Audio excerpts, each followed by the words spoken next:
Mga kapaglaom, maayong buntag kaninyong tanan. Ang atong hilisgutan karong Pebrero 27, giuluhan og labaw ka mananaog. Ang atong teksto makita sa Roma 8:37. Hinunua niining tanang mga butanga, labaw pa kita ka mga mananaog, pinaagi kaniya nga higugma kanato. Kapag laom, pinaagi sa gahom nga gihatag ni Hesus, mahimo kita nga labaw ka mananaog, apan dili kita makahimo nining gahom. Pinaagi lamang kini sa Espiritu sa Dios nga atong madawat. Nagkinahanglan kita og halalom nga pagsabot sa kinaiyahan ni Kristo ug ngadto sa misteryo sa iyang gugma nga nalabaw sa tanang kinaadman. Efeso 3:19. Kinahanglan magkinabuhi kita sa kainit sa may gugmaong silak sa adlaw sa pagkamatarong.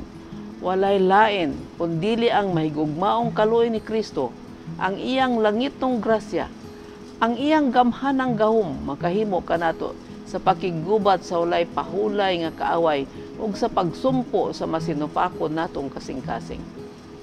Unsa man ang atong kusog? Ang kalipay sa Ginoo, kinahanglan ang gugma ni Kristo magapuno sa atong mga kasing-kasing ug unya kita makaandam sa pagdawat sa gahom nga iyang ighatag kanato. Atong pasalamatan ang Dios matag adlaw alang sa mga panalangin nga atwa. Kung ang tao magapaubos atubangan sa Dios ug iyang naamgo ang iyang pagkawalay mahimo aron sa paghimo sa iyang bulaton nga kinahanglan humanon aron nga ang iyang kalag mahimong putli ug kung ang iyang isalikway ang iyang kaugalingong pagkamatarong, si Kristo magapuyo sa iyang kasing-kasing. Ibutang sa Dios ang iyang kamot sa pagbuhat ug paghimo kaniya nga bag-ong nilalang ug padayunon ang buhat hangtod nga siya mahingpit diha kaniya. Pinaagi sa pagtan-aw kang Kristo sa tuyo nga may sama kaniya, ang nangita sa kamaturan makakita sa hingpit nga mga prinsipyo sa balaod sa Dios ug siya mahimo nga dili matagbaw sa mga butang nga dili hingpit o perfecto. Apan siya nakahibalo nga diha sa manunubos adunay makaluwas nga gahom nga magahatag kaniya og kadaugan sa pakig-away. Ang manluluwas magapalig-on kaniya ug mutabang kaniya samtang siya maduol sa pagpakiluoy alang sa grasya ug kabatid. Si Kristo dili gayud mopasagad sa buhat nga iyang gibutang sa iyang mga kamot. Siya magadasig sa mga matinud-anong tinun-an uban sa pagbati sa dautan sa namansahan sa sala nga kahimtang, sa pagkadautan sa kasing-kasing nga sa diin siya nagabuhat. Ang matuod nga mahinulsulon makakat-on sa pagkawalay pulos sa paghatag og importansya sa kaugalingon.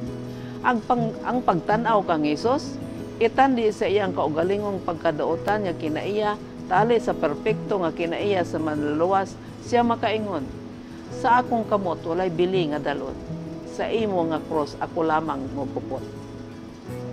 Kapag laom, kita mahimong mananaog alang sa Dios pinaagi sa gahom nga igahatag ni Kristo ug pinaagi sa iyang balaang espiritu. Pinaagi lamang sa may gugmaon nga kaluoy sa Ginoo ug sa iyang grasya nga kita makapakig-away tali sa atong walay hunong nga kaaway. Kinahanglan atong punon sa gugma ni Kristo ang atong mga kasing-kasing aron kita maandam sa pagdawat sa iyang gahom nga giandam alang kanato. Kanunay kita magatanaw kang Hesus aron nga atong maangkon ang kalampusan sa atong pakigbugno sa kaaway. Magampo kita. Diyos ug may gugmaon nang mo nga man sa langit, tabangi kami nga mahimong mananaog alang kanimo tali sa among kaaway. Hatagi kami og kusog ug gahom aron among maangkon ang kadaugan sa pagbuhat alang sa imong buluhaton. Tabangi kami nga among sundon ang hemplo ni Kristo nga siya lamang ang adunay putli ug hingpit nga kiniya. Nagaampo kami nga kami kanimo karon samtang kami nagakupot sa imong krus nga moay nagluwas kanamo sa ngalan ni Hesus. Amen.